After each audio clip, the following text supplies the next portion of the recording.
दुनिया एक बगीचा है। हर दौर में इसे सजाने, संवारने और बचाने के लिए एक माली की ज़रूरत होती है। भारत रूपी इस बगीचे को सजाने, संवारने और बचाने के लिए ज्योतिराव फूले जैसा माली सामने आते हैं। और हम आज बात करेंगे ज्योतिराव गोविंदराव फूले पर। एक किस्सा मिलता है कि वह अपने प्रिय दोस्त की बारात में जाते हैं और वहाँ बाराती चीखते हैं, चिल्लाते हैं कि यह शूद्र इसमें कैसे चला आया, हम लोगों के साथ कैसे चल रहा है। और ज्योतिराव फूले को उस बारात से भगा दिया जाता है। वहीं पे पेशवाई राज्य का जुल्म सहता हुआ एक शूद्र मिलता है, जिसके गले में मटका और पीछे में झाड़ू बांधा हुआ है और वहीं चल रहा है। कहता है ज्योतिराव फूले से कि अब मान लो कि तुम भी एक शूद्र हो। ज्योतिराव फूले अपने पिताजी के पास पहुंचते हैं और इसकी शिकायत करते हैं। पिताजी ने कहा कि गनीमत है कि उन लोगों ने तुम्हें और कोई सजा नहीं दी। मित्रता, मनुष्यता से बढ़कर जाति है। उसे जाति के नाम पे दुत्कारा गया। जाति का विनाश उस नौजवान का मकसद बन गया। मकसद कब मिशन में तब्दील हो गया पता ही नहीं चला। पूरी जिंदगी वह सामाजिक और सांस्कृतिक क्रांति में बिता देते हैं, जिन्हें हम ज्योति क्रांति भी कहते हैं। उनका नाम है ज्योतिराव गोविंदराव फूले। उनका जन्म 11 अप्रैल 1827 को सतारा जिले में चिमनाबाई और गोविंदराव फूले के परिवार में होता है। गोविंदराव फूले माली जाति से हैं, किसान फैमिली से हैं, फूलों का कारोबार करते हैं और फूलों के कारोबार के साथ साथ वह ज्योतिराव फूले को पढ़ाते हैं।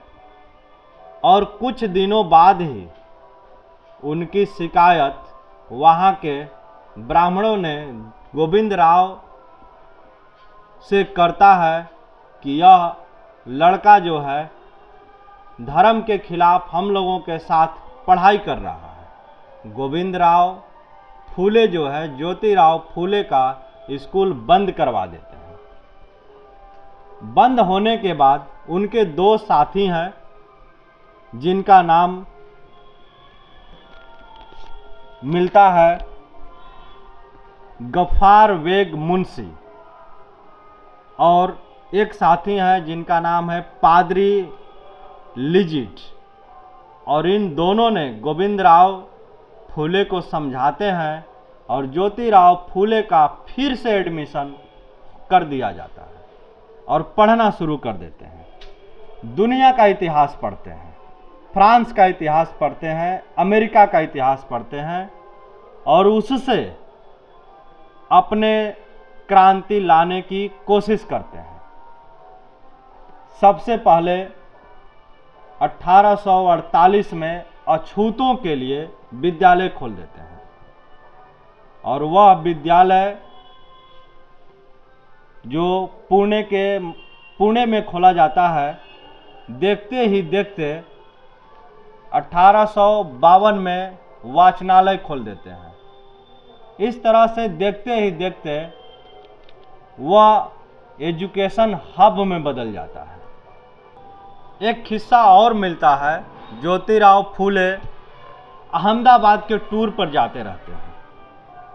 उनको एक फिलिप मिलते हैं वहीं और वह इनसे बात करते हुए बताते हैं कि आप जो है अपनी स्त्रियों को पढ़ाते नहीं हैं, इसी के चलते आपका देश पीछे है। किस्सा बढ़ता है आगे। ज्योतिराव फूले घर आते हैं और एक कहा जाता है कि एक पेड़ की टहनी काट करके, एक पेड़ की टहनी तोड़ करके जमीन पे कुछ लाइनें खींचते हैं और सावित्री बाई फुले को कहते हैं कि अपनी बेड़ियां यदि तोड़नी है तो तुमको पढ़ना होगा। और सावित्री बाई फुले ने पढ़ना स्टार्ट कर दिया और मात्र 2-3 साल में ही वह अपने ही विद्यालयों में पढ़ाना शुरू कर देती हैं। ज्योतिराव फुले जब विद्यालय खोले थे तो सबसे बड़ी समस्या थी कि उसमें पढ़ाएगा कौन।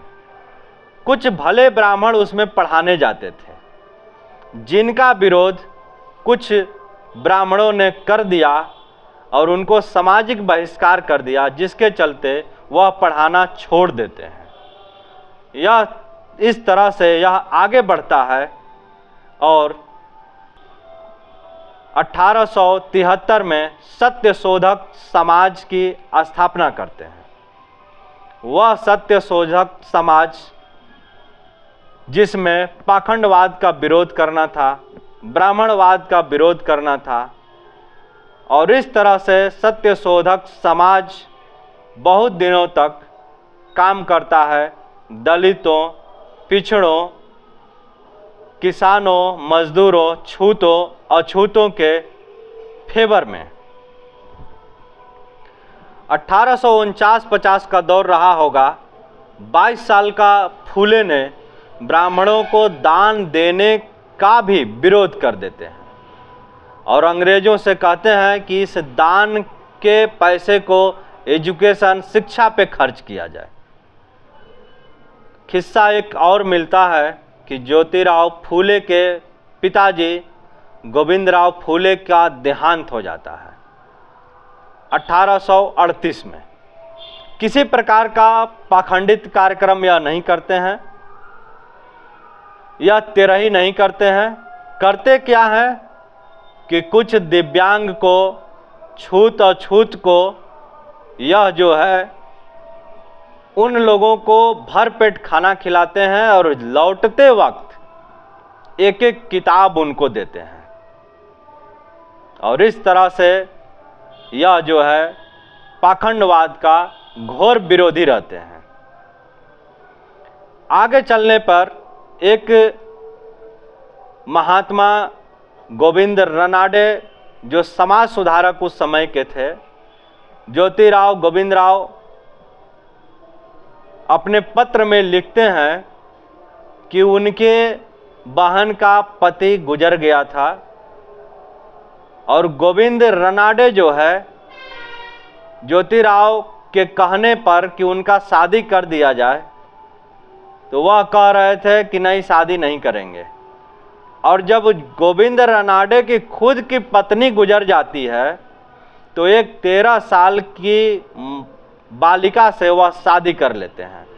इस पर ज्योतिराव फुले एक लेटर लिखते हैं, एक पत्र लिखते हैं और उसमें लिखते हैं कि यह जो है डींग हाँकने वाले समाज सुधारक हैं। डॉक्टर अंबेडकर भी अपनी किताब शूद्र कौन है, जो अपने तीसरे गुरु ज्योतिराव फुले को समर्पित करते हैं, और उसमें लिखते हैं कि बाकी लोग परिवार सुधारक थे, लेकिन ज्योतिराव फुले असल में समाज सुधारक थे। हंटर कमीशन आता है 1882 में, और उस हंटर कमीशन जो शिक्षा से रिलेटेड था, और उसमें अंग्रेजों से पहला सवाल पूछते हैं ज्योतिराव फुले कि भारत के शिक्षा पे आप कितना पैसा खर्च कर रहे हैं, कितना पैसा खर्च करेंगे। दिनबंधु अखबार निकालते हैं ज्योतिराव फुले, और 1868 में अछूतों के लिए पानी पीने का हौज खोल देते हैं, जिससे लोग पानी सार्वजनिक जगहों पर पी सकते हैं। 1869 में ब्राह्मणों का चतुर्थ किताब लिखते हैं। 1884 में अछूतों की कैफियत लिखते हैं। शिक्षा तकनीकी विकास को लेकर चिंतित रहते हैं। 1886 में दक्कन रिलीफ फंड में अहम भूमिका निभाते हैं और किसानों की लड़ाई लड़ते हैं। किसान का कोड़ा लिखते हैं और उसमें लिखते हैं कि विद्या बिना मति गई, मति बिना नीति गई, नीति बिना गति गई, गति बिना विद्य गया, विद्य बिना शूद्र गया। एक अविद्या ने इतना कांड किया।